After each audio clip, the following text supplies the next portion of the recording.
आगे बढ़ेंगे। एक निजी चैनल के एडिटर के लीक व्हाट्सएप चैट पर सियासत गरमाने लगी है। यूथ कांग्रेस ने व्हाट्सएप चैट में पुलवामा वाकया और एयर स्ट्राइकिंग की जानकारी होने की बात पर हुकूमत को कटघरे में खड़ा कर दिया है।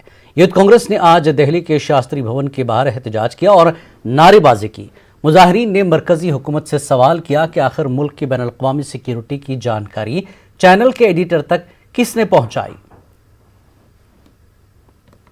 बात है इस जो सिक्योरिटी का लीक कैसे हुआ, जो सिक्योरिटी का मामला है इनके पास कैसे आया, जो पीएम का भी ऊपर किसने दिया इनको, जो उनके 2 दिन पहले अटैक होने के पहले ही इनके पास इंफॉर्मेशन आया है, किसने दिया है।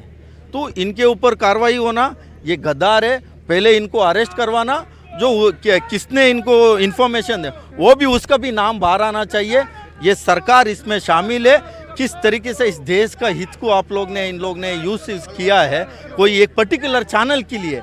2 दिन पहले कैसे मिला, जो 40 शहीद हुआ उसका आत्मा का अभी तक शांति नहीं मिला।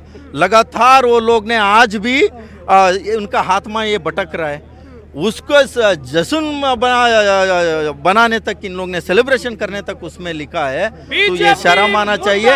ऐसे लोग इस देश का गद्दार लोग को ऊपर कार्रवाई होना जल्दी से जल्दी और बाहर आके इनका प्रधानमंत्री को इसको लेके पीसी करना चाहिए। इस बार सरकार तो कांग्रेस का निशाना साधती रही है कि पुलवामा नहीं चलेगी। ये व्हाट्सएप किसका लीक हुआ है?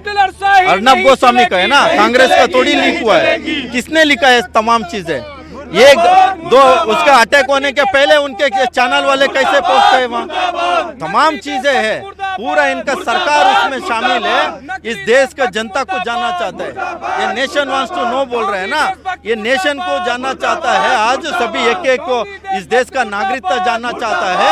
ये कैसे लीक हुआ, इनको किसने दिया, जो गद्दार कौन है, जो नाम उन्हें शॉर्ट नाम लिखा है व्हाट्सएप में वो कौन है, देश का जनता के सामने आना चाहिए।